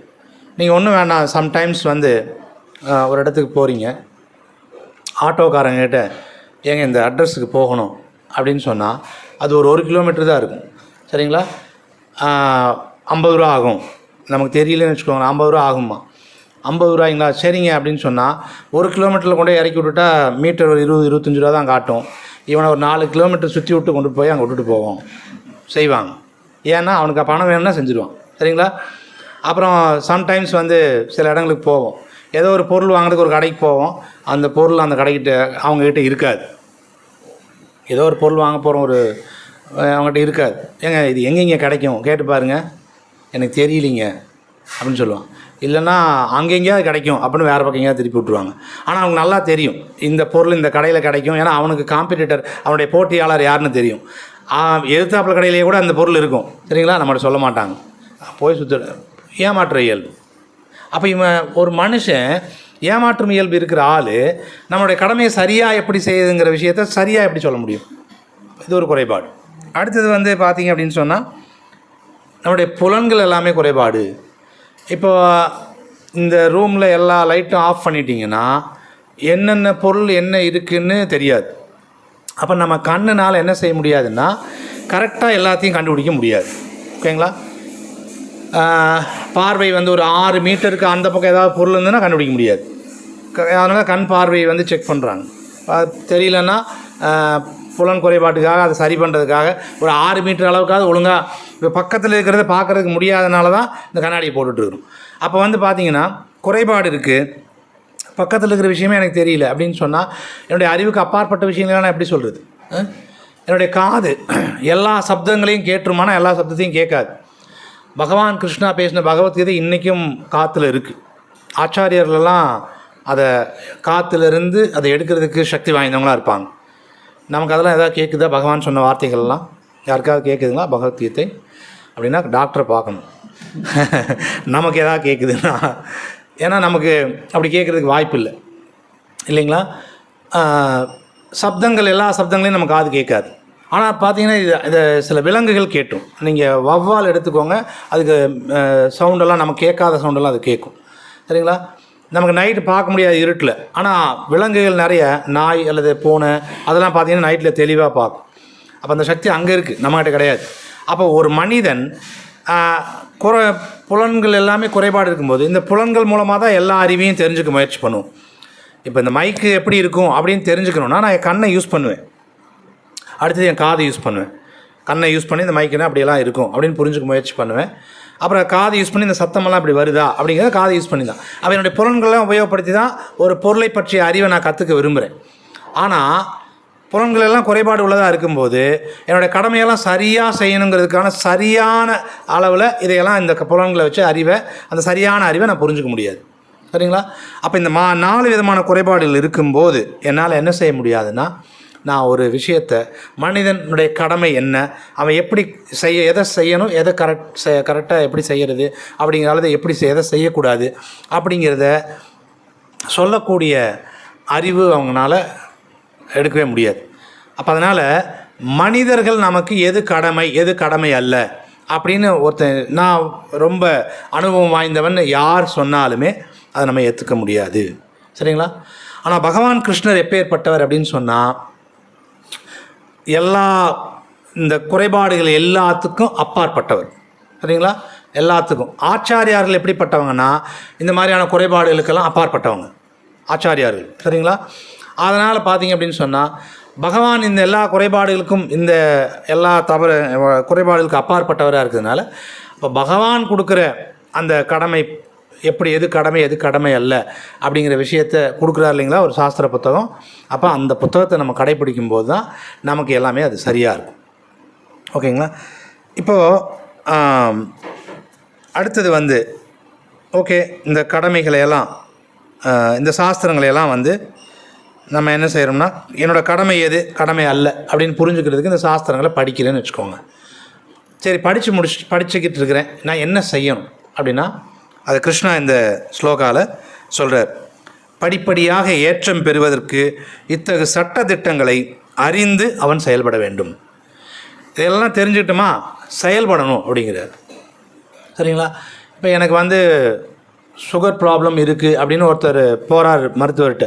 மருத்துவர் என்ன சொல்கிறாரு, உடனே அந்த புத்தகங்களையெல்லாம் எடுத்து பார்த்துட்டு நீங்கள் தினசரி நடக்கணும், 1 மணி நேரம் நடக்கணும் அப்படின்னு சொல்லி அந்த புத்தகத்துலலாம் இருந்து பார்த்துட்டு சொல்கிறார். ஓகே, இப்போ அவர் என்ன செய்யணும்? அந்த சுகர் பேஷண்ட் என்ன செய்யணும்? டாக்டர் சொன்ன சட்டத்திட்ட புத்தகங்கள்லாம் இருந்து சொன்னது அவருடைய கடமை என்ன? இப்போது ஃபாலோ பண்ணணும், போய் நடக்கணும். அவர் சில மருந்துகள்லாம் எழுதி கொடுப்பார். என்ன செய்யணும்? மருந்துகளெல்லாம் சாப்பிடணும். சரிங்களா?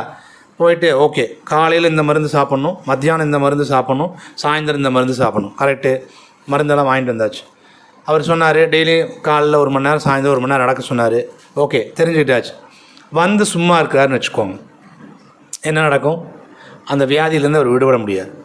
அந்த வியாதியினால் மேலும் மேலும் அது மோசமாகி இன்னும் கஷ்டம்தான் படணும், இல்லைங்களா? அப்போது பகவத்கீதை அல்லது பகவான் சாஸ்திரங்கள் கொடுத்த சாஸ்திரங்களை ஒருத்தர் படிக்கிறாங்க, தெரிஞ்சுக்கிறாங்கன்னா படிப்படியாக நம்ம மேலே வர்றதுக்கு முயற்சி பண்ணணும், அதுக்கு நம்ம செயல்படணும் அப்படின்னு சொல்கிறாங்க. சரிங்களா? சரி, எல்லா வேதங்களையும் நம்ம படிக்க முடியுமா அப்படின்னா நம்மளால் முடியாது. ஏன்னா ஏகப்பட்ட 4 வேதங்கள் இருக்குது. 4 வேதங்கள், ரிக் யஜுர் சாம அதர்வணன் 4 வேதங்கள் இருக்குது, 18 புராணங்கள் இருக்குது, 108 உபநிஷத்துகள் இருக்குது, ராமாயணம் மகாபாரதம் இதிகாசங்கள் இருக்குது. இது எல்லாத்தையும் சமஸ்கிருதம் தெரிஞ்சு படித்து முடித்து இதையெல்லாம் தெரிஞ்சு நம்ம கடைப்பிடிக்கிறதுக்கு நமக்கு ஆயுள் கிடையாது. அற்ப ஆயுள். கலியுக ஜனங்களுக்கு எப்படி இருப்பாங்கன்னு பாகவதத்தில் நம்மளை பற்றி சொல்கிறாங்க. ஆயுள் ரொம்ப அற்பமான ஆயுள் தான் இருக்கும், அதிர்ஷ்டமே இல்லாதவங்களாக தான் இருப்பாங்க. சரிங்களா? நம்மளை பற்றி எழுதிக்கிறாங்க, கரெக்டாக எழுதிக்கிறாங்க. ஒரு விஷயமும் இருக்காது, சண்டை சச்சரவில் எப்போ பார்த்தாலும் இருப்பாங்க. நம்மளை பற்றி ப்ரெடிக்ட் பண்ண விஷயம் இருக்குங்களா இல்லைங்களா? வீட்டில் நம்ம சண்டை சச்சரவோடு தான் இருக்கிறோம், அது பெரிய விஷயமாகவே இருக்காது, சண்டை சச்சரவில் தான் இருக்கிறோம். இதெல்லாமே சொல்லி அப்புறம் அறிவு குறைவாக இருக்கும் அப்படின்லாம் சொல்லியிருக்கிறாங்க. இப்போ நம்மகிட்ட அறிவு குறைவாக இருக்குங்கிறதையும் சொல்லிட்டாங்க. இப்போ நம்ம எப்படி இந்த குவாலிட்டியெல்லாம் வச்சுக்கிட்டு நான் எப்படி எல்லா சாஸ்திரத்தையும் படித்து புரிஞ்சு எல்லாத்தையும் செய்கிறது? அப்போ பகவான் ரொம்ப கருணையானவர். கிருஷ்ணா முடிவு பண்ணுறாரு, இவ்வளோ முடியாது இவங்களால். சரிங்களா? இவங்களுக்கு தகுந்த மாதிரி எவ்வளோ சுருக்க முடியுமோ சுருக்கிடலாம் அப்படின்னு சொல்லிட்டு ஆச்சாரியார்கள் மூலமாக நமக்கு 2 விஷயம் கொடுக்குறாங்க. பகவத்கீதை படிங்க, பாகவதம் படிங்க, அவ்வளோதான். ரொம்ப சிம்பிள். எல்லாத்தையும் பாகவத புராணம் படிங்க, எல்லாத்தையும் விட்டுடலாம். நீங்கள் 2 படித்தா போதும். சரி, 2 படித்தா போதுமா அப்படின்னா இங்கே பிரபுபாத் எழுதுகிறார், அந்த மாதிரி வேத இலக்கியங்களால் அளிக்கப்படும் ஞானத்தின் மிக உயர்ந்த பக்குவ நிலையை ஒருத்தங்க அடைஞ்சிட்டாங்க அப்படின்னு சொன்னால், சைத்தன்ய மகாபிரபு அடையணும்னு சொன்னால் சைத்தன்ய மகாபிரபு அந்த வழியை ரொம்ப எளிமையாக்கியிருக்கிறார். எப்படி எளிமையாக்கியிருக்கிறார் அப்படின்னு சொன்னால், ஹரே கிருஷ்ண கிருஷ்ண கிருஷ்ண ஹரே ஹரே, ஹரே ராம ராம ராம ஹரே ஹரே. இதை உச்சரிக்கணுமாமா. சைத்தன்ய மகாபிரபு கிருஷ்ணரே சைத்தன்ய மகாபிரபுவை நம்மகிட்ட எல்லாத்தையும் எளிமையாக்கி சொல்கிற விஷயம். எல்லா வேத ஞானங்களையும் ஒருத்தங்க கற்றுக்கிட்டாங்கன்னு சொன்னால் அவங்க என்ன செஞ்சால் போதும் அப்படிங்கிறத சொல்கிறார். அடுத்தது என்ன சொல்கிறாரு? இறைவனுடைய பக்தி தொண்டில் ஈடுபடணும்.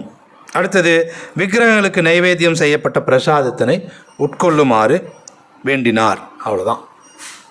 அப்போது என்னுடைய கடமைகள் எது செய்யணும் செய்யக்கூடாதுங்கிறத நான் எந்த சாஸ்திரங்கள் வழியாக நான் இப்போ தெரிஞ்சுக்கணும் அப்படின்னு சொன்னால் பகவத்கீதை, பாகவத புராணம், இந்த சாஸ்திரங்களை வச்சு நம்ம படித்து தெரிஞ்சுக்கிட்டாவே போதும் அப்படின்னு தான் நம்மளுடைய ஆச்சாரியா சொல்லிக் கொடுக்குறாங்க. எல்லாத்தையும் படிக்கணுங்கிறது அதுக்கு முடியாதுன்றதுனால இவ்வளோ பண்ணால் போதும். அப்போ ஒருத்தங்க பக்தி இப்போ இந்த மாதிரி சாஸ்திரங்களையெல்லாம் வேத இலக்கியங்களையெல்லாம் புரிஞ்சுக்கிட்டாங்க, அந்த ஞானத்தோட மிக உயர்ந்த பக்குவ நிலைக்கு வந்துட்டாங்க அப்படின்னு சொன்னால் அவங்க என்ன செய்வாங்கன்னா இதை தான் செய்வாங்க. சரிங்களா? நீங்கள் அப்போ நம்ம இந்த ஞானத்தோட மிக உயர்ந்த பக்குவ நிலைக்கு நம்ம வந்துட்டோமா அப்படிங்கிறத செக் பண்ணிக்கணும்னா நம்ம தினமும் ஞாபகம் பண்ணுறோமா அப்படின்னு பார்த்துக்கணும்.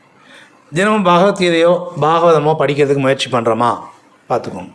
பகவானுக்கு நைவேத்தியம் பண்ணது தான் சாப்பிட்றோமா பார்த்துக்கோங்க. அப்போ இதையெல்லாம் செஞ்சிட்டோம் அப்படின்னு சொன்னால் ஞானத்தோட மிக உயர்ந்த பக்குவ நிலைக்கு நம்ம வந்துட்டோம் அப்படிங்கிறத பிரபுபாதர் எழுதுறாரு. ஏன்னா பகவத்கீதையிலேருந்து கிருஷ்ணரை புரிஞ்சுக்கிட்டால் மட்டும் பத்தாது, கிருஷ்ண உணர்வில் நிலை பெறணும். வேத இலக்கியங்கள் அளிக்கப்படும் ஞானத்தின் மிக உயர்ந்த பக்குவ நிலையை அடையணும்னா பகவானுடைய பக்தி தொண்டில் ஈடுபடும். பக்தி தொண்டுங்கிற விஷயத்தை இப்படி தான் வந்து சைத்தன்ய மகாபிரபு நமக்கு எளிமையாக்கி கொடுத்துருக்குறாரு. சரிங்களா? அடுத்தது வந்து ரைட், சாஸ்திர விதிகளை பின்பற்றணும் அப்படின்னு சொன்னால் ஆஸ் இட் இஸ் பின்பற்றணும். சரிங்களா? எப்படி சொல்கிறாங்களோ அப்படியே கடைப்பிடிக்கணும். சரிங்களா? நைவேத்தியம் பண்ணி தான் சாப்பிடணும் அப்படின்னு சொன்னால் நைவேத்தியம் பண்ணி தான் சாப்பிடணும். இல்லைங்க இன்றைக்கி ஒரு நாளைக்கு இது நைவேத்தியம் பண்ண முடியாத பொருள், அதனால் இன்றைக்கி ஒரு நாளைக்கு இதை மட்டும் தனியாக சாப்பிட்டுக்கிறேன், அப்படி கிடையாது. சரிங்களா? நைவேத்தியம் பண்ணாமல் சாப்பிடக்கூடாதுன்னா நைவேத்தியம் பண்ணாமல் சாப்பிடக்கூடாது, அவ்வளோதான். ஸோ வேத விதிகளுக்கு எந்த விதமான பிரபுபாதா அதனால தான் எழுதுகிறார், எந்த விதமான எதிர்வாதமும் இன்றி வேத விதிகளுக்கு ஏற்பட செயல்பட வேண்டும். இதுவே சாஸ்திரங்களின் விதிகளை பின்பற்றுதல் என அழைக்கப்படுகிறது. நம்ம இஷ்டத்துக்கு அதை கொஞ்சம் டைல்யூட் பண்ணி விட்டுட்டு நம்ம எதையாவது செஞ்சுட்டு நான் சாஸ்திர விதியை பின்பற்றிக்கிட்டு தான் இருக்கிறேன், டெய்லியும் ஜபம் பண்ணுவேன், இன்றைக்கி ஒரு நாளைக்கு மட்டும் நான் ஊருக்கு போகிறேன் அதனால் நான் பண்ணலை, அது வந்து வேத விதிகளை பின்பற்றுவது ஆகாது. ஞானத்தின் மிக உயர்ந்த பக்குவ நிலைக்கு வந்தோமானா அப்படி கிடையாது. சரிங்களா? அதனால் கண்டிப்பாக ஆஸ் இட் இஸ் சொன்ன மாதிரி அப்படியே கடைப்பிடிக்கணும். அடுத்தது வந்து பிரபுபாதர் வந்து சொல்கிறார், இந்த பக்குவமாக அடைவதற்கான பாதையின் மிக உயர்ந்த நிலையை நோக்கி ஒருத்தன் போகணுன்னா ஒரு விஷயம் என்ன செய்யணும்னா அங்கீகரிக்கப்பட்ட ஆன்மீக குருவினால் வழிநடத்தப்படவும் செய்யணும். ஒரு கடமையை செய்யணும்னு சொன்னால் படிக்கிறோம், ஓகே, படித்து நான் தப்பாக புரிஞ்சுக்கிறதுக்கு வாய்ப்பு இருக்குது. சரிங்களா? கிருஷ்ணா பார்த்தீங்கன்னா பகவத்கீதையில் முன்னாடி அர்ஜுனர்கிட்ட சொல்லுவார், என்ன சொல்லுவார்னா, நீ வந்து சண்டை போட மாட்டேன்னு சொல்லி போர்க்களத்தை விட்டு போகணும்னு நினைக்கிற, நீ போனேன்னு சொன்னால் எல்லோரும் உன்னை அவமானப்படுத்துவாங்க, பெரிய வீரன்னு சொன்னீங்க அப்படின்னு சொல்லி உன்னை இழிவுபடுத்துவாங்க, அர்ஜுனர் பெரிய வில்லாளின்னு சொன்னீங்க, ரொம்ப இவ்வளோ மோசமாக பயந்துட்டு போயிட்டான் அப்படின்னு சொல்லுவாங்க அப்படின்னு சொல்லுவார். இப்போ நீங்கள் பகவத்கீதை இதை இந்த ஏரியாவை படிச்சிட்டிங்க, ஓகே, அப்போ நம்மளை யாரும் அவமானப்படுத்தக்கூடாது அப்படின்னு சொல்லிட்டு ஒரு வேலையை செய்யக்கூடாது. சரிங்களா? அப்போ கிருஷ்ணா பின்னாடி சொல்கிறார், ஒருத்தன் பக்குவம் ஆயிட்டான் அப்படின்னு சொன்னால் அவன் மானம் அவமானம் வெற்றி தோல்வி இதிலெல்லாம் சமநிலை இருக்கிறவனாக இருப்பான் அப்படின்னு சொல்கிறார்.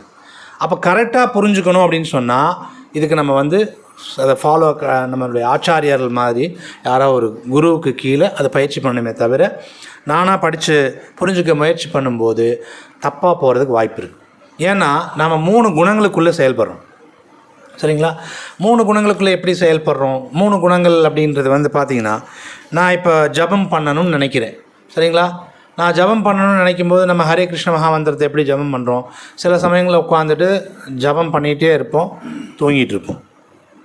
சரிங்களா? நல்லா தூக்கம் வந்துகிட்டே இருக்கும், ஹரே கிருஷ்ணான்னு சொல்லிகிட்டு இருப்போம், தூங்கிட்டு இருப்போம். அல்லது சில சமயங்களில் மந்திரம் சொல்லிகிட்டு இருப்போம். அந்த மந்திரங்கள் பிரபு அதை அப்படியே கொஞ்சம் யாராவது ஒரு விளக்குமாறு கொண்டு வந்து தள்ளி விட்டுருங்க.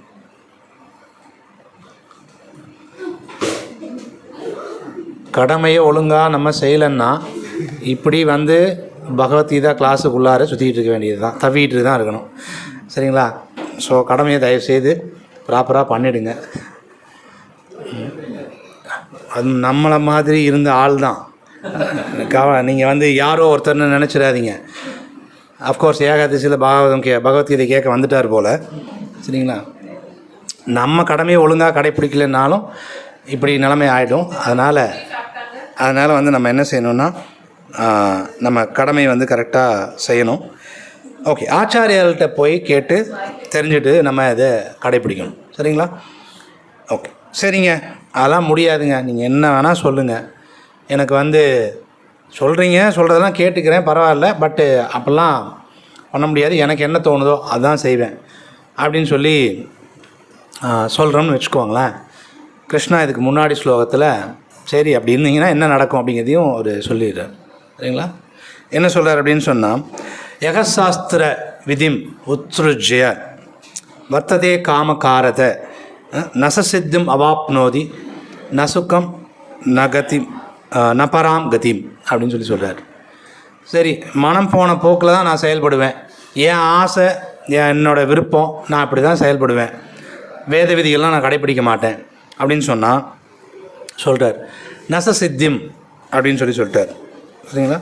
அவனுக்கு என்ன கிடைக்காது அப்படின்னு சொன்னால், அவனுக்கு பக்குவம் அடைய முடியாது. நான் சுகம், அவன் சந்தோஷமாக இருக்க வாய்ப்பில்லை. நான் பராம் கதிம், நல்ல இலக்கு, அவனுடைய பரம இலக்கு என்னவோ உயர்ந்த இடத்துக்கு அவன் போகிறதுக்கு வாய்ப்பில்லை. சரிங்களா? ஆக்சுவலாக இந்த மூணுமே நமக்கு வேணும். சரிங்களா? நான் பக்குவத்தை அடையணும், பக்குவம் அடையணும். அடுத்தது பார்த்திங்கன்னா எனக்கு சுகம் வேணும், சந்தோஷமாக இருக்கணுங்கிறதுக்காக எல்லா முயற்சியும் பண்ணுறோம். இப்போ நான் சந்தோஷமாக இருக்கணும். அடுத்தது நான் இந்த மாதிரி பிறவி எடுத்து கஷ்டப்படக்கூடாதுன்னா அதுதான் பரம இலக்கு. பரம இலக்கு பகவான் அடையணும். சரிங்களா? அதை அடைய முடியாது அப்படின்னு சொல்லிட்டார்.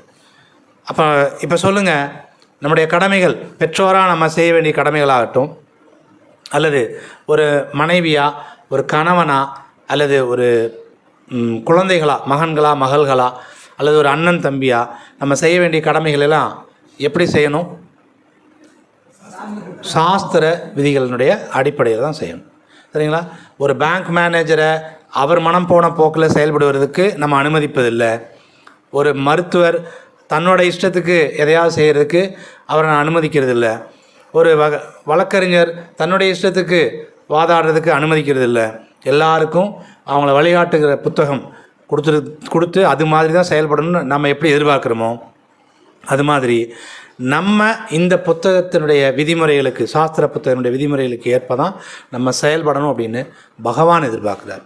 அப்படி இல்லைன்னா எனக்கு பக்குவம் நிலை வராது, வெற்றி அடைய முடியாது, சுகம் வராது, நல்ல கதி கிடைக்காது. கதி என்ன வேணால் நடக்கும். சரிங்களா? ரொம்ப சிம்பிள்.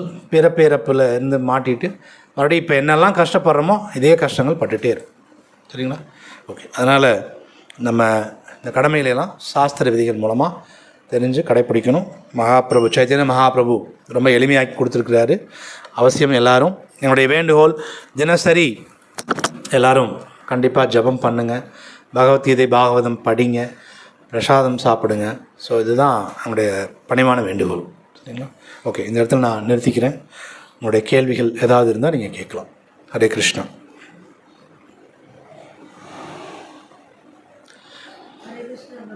சொல்லுங்கள்.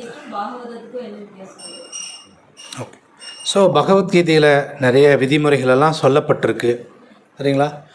பாகவதம் அதை எப்படி பயிற்சி பண்ணணும் அப்படிங்கிறத பல பக்தர்கள் நமக்கு அதில் சொல்லி கொடுத்துருக்காங்க. இங்கே இப்போது சாஸ்திர விதிகளை எப்படி கடைப்பிடிக்கணும் அப்படின்னு நம்ம சொன்னோம் இல்லைங்களா? இந்த விஷயத்தை பகவான், நீங்கள் பாகவத புராணம் படித்தீங்கன்னா அதுக்குள்ளே ராமருடைய வாழ்க்கை வரலாறு வரும். ஸோ அங்கே பார்த்தீங்கன்னா ராமர் எப்படி அதை கடைப்பிடிச்சு காட்டினார், பகவானே கடைப்பிடிச்சு காட்டியிருக்கார். சரிங்களா? இப்போ பகவானுக்கு நம்ம பக்தி தொண்டில் ஈடுபடணும் அப்படின்னு நம்ம இங்கே படிக்கிறோம். கிருஷ்ணா அங்கே சொல்கிறார், திரளாத பக்தி தொண்டில் நீங்கள் ஈடுபட்டிங்கன்னா என்ன வேணுமோ அதை நான் செய்வேன் அப்படின்னு கிருஷ்ணா அங்கே சொல்கிறார். அங்கே பாருங்கள், பிரகலாத் மகாராஜ் எப்படி பக்தி தொண்டில் ஈடுபடணுங்கிறத செஞ்சு காட்டுறார். சரிங்களா? அப்படி ஈடுபடும்போது எப்படி கிருஷ்ணா காப்பாற்றுறார், பார்த்துக்கிறார், வேணுங்கிறத கொடுக்குறார் பிரகலாத் மகாராஜுக்கு. துருவ மகாராஜ் எப்படி பக்தி பண்ணுறதை செஞ்சு காட்டுறார். அப்போது விஷ்ணு கிருஷ்ணர் எப்படி துருவ மகாராஜுக்கு அதை என்ன சொன்னாரோ அதை செஞ்சு கொடுக்குறார் அப்படிங்கிற விஷயத்தை நம்ம நடைமுறையில் பார்க்கலாம். பக்தர்களுடைய வாழ்க்கையில் இப்படி நடந்திருக்கு அப்படிங்கிற விஷயத்தை நம்ம பார்க்கலாம். இப்போ இது தியரி, கொள்கை, இதனுடைய ப்ராக்டிக்கல் அப்படின்னு சொல்லுவாங்க, செய்முறை. அது எப்படி செய்யணுங்கிறத பல பக்தர்கள் செஞ்சு காட்டுறத பாகவதத்தில் பார்க்கலாம். ஸோ அதனால் ரெண்டையுமே படிக்கணும். வெறுமனே நம்ம படிச்சுட்டு போயிட்டோம்னா எப்படி செய்கிறதுன்னு தெரியாது. ரெசிபி புக் எடுத்து வச்சுட்டு 1.5 பக்கத்துக்கு எல்லாம் படிச்சுட்டு ஏதாவது ஒரு பேர் தெரியாத ஒரு டிஷ்ஷு செய்யணும்னு சொல்கிறாங்கன்னு வச்சுக்கோங்க. புத்தகத்தை படிச்சுட்டு போய் நீங்கள் ட்ரை பண்ணிங்கன்னா வராது. செய்முறை வேறு மாதிரி இருக்கும். அவன் புத்தகத்தை ஆரம்பிக்கும்போது முதலில் அடுப்பை வைங்கன்னு தான் சொல்லுவான். வானொலியில் ஒரு வடைச்சட்டி வைங்கன்னு சொல்லுவான். அடுப்பை பற்ற வைக்கணும்னு அவன் சொல்லியிருக்க மாட்டான். நான் புத்தகத்தில் இதெல்லாம் கடைப்பிடிச்சி என்னடா அவன் சொன்னது எதுவுமே நடக்கலை, கொஞ்ச நேரம் இதை ஃப்ரை பண்ணுங்க அப்படிமா. நீங்கள் சும்மா அடுப்பை பற்ற வைக்காமல் ஃப்ரை பண்ணிட்டீங்கன்னா வேலைக்கு ஆகாது. இப்போ செய்முறை வேறு மாதிரி இருக்கும். சரிங்களா? ஏன்னா புத்தகத்தில் இருக்கிறத அப்படியே ஃபாலோ பண்ணி எந்த டிஷ்ஷையும் கொண்டு வர முடியாது. நடைமுறையில் தேவையானதை எப்படியெல்லாம் ப்ராக்டிஸ் பண்ணணுங்கிறது தெரிஞ்சவங்ககிட்ட கேட்டு தெரிஞ்சுக்கணும். அதனால் பாகவதம் படிக்கும்போது தான் பக்தி தொண்டை உண்மையாகவே எந்த அளவுக்கு பயிற்சி பண்ணணும் அப்படிங்கிறது நமக்கு தெரியும். சரிங்களா? குருவோட வார்த்தைக்கு எப்படி கட்டுப்பட்டு இருக்கணும் அப்படிங்கிறது நமக்கு தெரிய வரும். ஒவ்வொரு விஷயமும் சொல்கிறேன். ஒரு உதாரணத்துக்கு இந்த ஒரு விஷயத்தை சொல்கிறேன். சரிங்களா? அதனால் ஓகே, பாகவதம்ங்கிறது ப்ராக்டிக்கல், செய்முறை. வேறு ஏதாவது கேள்விகள் இருக்குங்களா?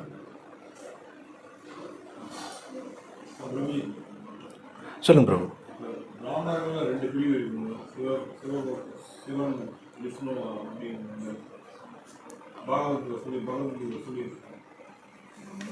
பகவத்கீதையில் பிராமணர்களில் 2 விதம் இருக்கிற மாதிரிலாம் சொல்லுங்க பிரபு. சொல்லுங்கள். சொல்கிறாங்க. ஆக்சுவலாக பிராமணனுங்கிற வார்த்தைக்கான அர்த்தம் பிரம்மத்தை தெரிஞ்சிருக்கணும். சரிங்களா? பிரம்மம், பரபிரம்மம் அவங்கள தெரிஞ்சிருக்கவங்க தான் பிராமணர்கள். இல்லைனா பிராமணர்களே கிடையாது. சரிங்களா? நீங்கள் பிரிவுகள் எத்தனை வேணால் வச்சுக்கோங்க. பரபிரம்மத்தை தெரிஞ்சிருக்கணும். பகவான் யாருன்னு முதல்ல தெரிஞ்சுக்கணும். அவங்களுக்கு பக்தி பண்ணிகிட்டு இருக்கணும். அது சொல்லிக் கொடுக்கணும். அவங்க தான் பிராமணர்கள். நான் திண்டல் முருகர் கோவிலில் பயிற்சி பண்ணிகிட்ருக்கிறேன் எதையாவதுன்னு சொன்னால் நான் பிராமணன் அப்படின்னா கிடையாது. பிரம்மத்தை தெரிஞ்சுக்கணும். பரபிரம்மம் யாருன்னு தெரிஞ்சுக்கணும்.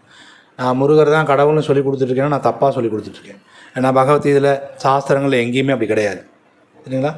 கிருஷ்ணா இங்கே சொல்கிறாரு, எல்லா ரிஷிகளுக்கும் 10வது அத்தியாயத்தில் 2வது ஸ்லோகம் எடுத்து படிச்சிங்கன்னா தெரியும். எல்லா ரிஷிகளுக்கும் தேவர்களுக்கும் நானே ஆதி ஆவேன் அப்படிங்கிறார். அப்போ கிருஷ்ணா யாருன்னு தெரிஞ்சிருக்கணும். அப்போ அவருக்கு பக்தி பண்ணணும். அது அவர் தான் பகவான்னு கற்றுக் கொடுக்கணும். இவர் தேவர்னு சொல்லி கொடுக்கணும். அப்படி தெரிஞ்சதுனா தான் யார் பிரம்மங்கிறது தெரிஞ்சிருக்கணும். பரபிரம்மம்னு தெரிஞ்சிருந்தால் தான் பிராமணன். எல்லாம் பிராமணரே கிடையாது. கலியுகத்தில் பிராமணர்கள் கிடையவே கிடையாது. பிரபுபாத ஆச்சாரியா சொல்ல எல்லாருமே சூத்ரர்கள். சூத்ரர்கள் கூட கிடையாமல் சூத்ரருக்கும் கீழன்னு தான் சொல்கிறார். ஏன்னா சூத்ரன் அப்படின்னு சொன்னாவே அவங்க திரும்ப தான் பிறப்பு இறப்புலேருந்து விடுபடுறதுக்கு தேவையான எல்லா விஷயங்களும் செஞ்சு தான் அந்த வேலையை செஞ்சுட்ருப்பாங்களாமா. கலியுகத்தில் யாரும் பிறப்பிறப்புலேருந்து விடுபடுறதுக்கு தேவையான வேலையை கன்சிடரே பண்ணுறதில்ல. அதனால் முன்னாடி அந்த சூத்ரா பிரிவில் கூட நம்மளை எல்லாம் வைக்க முடியாது அப்படின்றாங்க. ஏன்னா நம்ம யாரும் அந்த மாதிரி இல்லை. அதனால் பிராமணர்கள்ங்கிறது பிரிவுகள்லாம் இப்போ இவங்க எல்லாம் அந்த சைவைட் வைஷ்ணவைட்டுங்கிறதெல்லாம் இவங்க வச்சுக்கிறாங்க. ஆனால் பிரம்மம் தெரிஞ்சிருக்கும். அது அவங்க பிரிச்சிருக்கிறாங்க.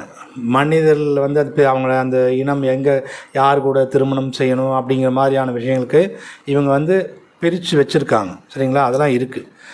பிராமணர் அந்த கோத்திரங்கள் அதெல்லாமே இருக்குது. சரிங்களா? அப்போ தான் அவங்களுடைய பரம்பரை என்னங்கிறது அவங்களுக்கு தெரியும். அந்த மாதிரி இருக்குது. பிராமணான்னா அந்த இதில் வரமாட்டாங்க. பிராமணங்க பிரம்மத்தை தெரிஞ்சவங்க தான் பிராமணா. அந்த இதையும் கன்ஃபியூஸ் பண்ணிக்காதீங்க. அதான் பிரபு, அதெல்லாம் தங்களுடைய பரம்பரை எங்கேருந்து வருதுன்னு தெரிஞ்சுக்கிறதுக்காக அவங்க உருவாக்கியிருக்கிறாங்க. சரிங்களா? ஆமாம், இது இவங்களுக்குள்ளே இருக்கிற பிரிவுகளுக்காக வச்சுருக்காங்க. இவங்க உருவாக்கியிருக்காங்க. எங்களுடைய பரம்பரை எதுன்னு தெரியணுங்கிறதுக்காக ஒவ்வொரு குலம் கோத்திரம் அதெல்லாம் இருக்குது. நீங்கள் கேட்டது நீங்கள் 2 கொஷினையும் கன்ஃபியூஸ் பண்ணுறீங்க. பிராமணாங்கிறது யாருன்னா பிரம்மத்தை தெரிஞ்சிருக்கிறவங்க. சரிங்களா? அது அவங்க தான் பிராமணர் அப்படிங்கிற வார்த்தை. மற்றபடி நம்ம வச்சுருக்கிற பிரிவுகளெல்லாம் நம்மளுடைய பரம்பரை குலம் விஷயங்கள் தெரிஞ்சுக்கிறதுக்காக. சரிங்களா? இப்போ நீங்கள் திருமணம் பண்ணணும் அப்படின்னு சொன்னால் அவங்க நம்ம திருமணம் பெண் கொடுத்து எடுக்கிறதுக்கான அந்த வழிமுறையில் வராங்களான்னு தெரிஞ்சுக்கிறதுக்காக வைக்கிறது தான் நீங்கள் சொல்கிற விஷயங்களெல்லாம். சரிங்களா? இந்த மகரிஷி இந்த முனிவர்களுக்கு கீழே எங்களுடைய பரம்பரை வருது அப்படின்னு தெரிஞ்சுக்கிறதெல்லாம். ஓகேங்களா? அது வேறு. நீங்கள் கேட்ட பிராமணாங்கிறது வேறு. இந்த 2ஐயும் ஒன்றா போட்டு கன்ஃபியூஸ் பண்ணிக்காதீங்க. சரிங்களா? ஓகே. நீங்கள் 2 கேள்வியும் ஒன்றா சேர்த்து கன்ஃபியூஸ் பண்ணிக்கிறீங்க. கோத்திரங்கள் அதெல்லாம் இருக்கிறது தனி, பிராமணர்கள்ங்கிற வார்த்தை தனி. ஆனால் அதெல்லாம் இருக்குது. பர்வத மகரிஷி கோத்திரம், ஒவ்வொரு மகரிஷியோட பரம்பரை கீழே வருவாங்க. பரத்வாஜ கோத்திரம், ரிஷிகள் கீழே கௌதம ரிஷி கோத்திரம், அதெல்லாம் இருக்குது. கோத்திரங்கள் இருக்குது. அதோட பயன்பாடு வேறு. சரிங்களா? பிராமணாங்கிற வார்த்தையோட பயன்பாடு வேறு. ஆமாம், அது எப்படி அதுக்கு தான் சாஸ்திரம் படிக்கணும். எது கடமை இல்லைன்னு தெரிஞ்சுக்கணும் இல்லைங்களா? அப்போ பெண் கொடுக்கணும் அல்லது பெண் எடுக்கணும்னா அது ஒரு கடமை பேரண்ட்டுக்கு. அவங்க அப்போ சாஸ்திரம் தெரிஞ்சு வச்சு தான் பெண் கொடுக்கணும், பெண் எடுக்கணும். கரெக்டு தான். வேறு ஏதாவது கேள்விகள் இருக்குங்களா? ஓகே, ஹரே கிருஷ்ணா. ஸோ இந்த மாதம் 26ஆம் தேதி பார்த்தீங்கன்னா பொள்ளாச்சியில் பார்த்தீங்கன்னா நாம ஜபம் பண்ணுறது பற்றிய நம்முடைய சாதனா பற்றிய ஒரு சொற்பொழிவோட ஒரு நிகழ்வு இருக்குது. அதில் கலந்துக்க விருப்பப்படுறவங்க வந்து நீங்களுடைய பேரெலாம் பதிவு செய்யலாம். அந்த நிகழ்ச்சி பற்றிய விவரங்களை பின்னாடி சொல்லுவாங்க. 26ஆம் தேதி. 31ஆம் தேதி வந்து பார்த்திங்கன்னா நித்யானந்த திரையோதசி. பார்த்திங்கன்னா இங்கே வந்து காலையில் அபிஷேகம் 11 மணிக்கு அபிஷேகம், ஆரத்தி, மகா ஆரத்தி, பஜன், சரிங்களா, சொற்பொழிவு எல்லாமே இருக்கும், பிரசாதம் எல்லாமே இருக்கும். அவசியம் எல்லோரும் இந்த நிகழ்ச்சிகளில் நீங்கள் உங்களுக்கு தெரிஞ்சவங்க நண்பர்கள் எல்லாரையும் அழைச்சிட்டு வந்து கண்டிப்பாக கலந்துக்கோங்க. வேறு ஏதாவது அனௌன்ஸ்மெண்ட் இருந்தால் ரொம்ப சொல்லுவாருங்க. ஹரே கிருஷ்ணா.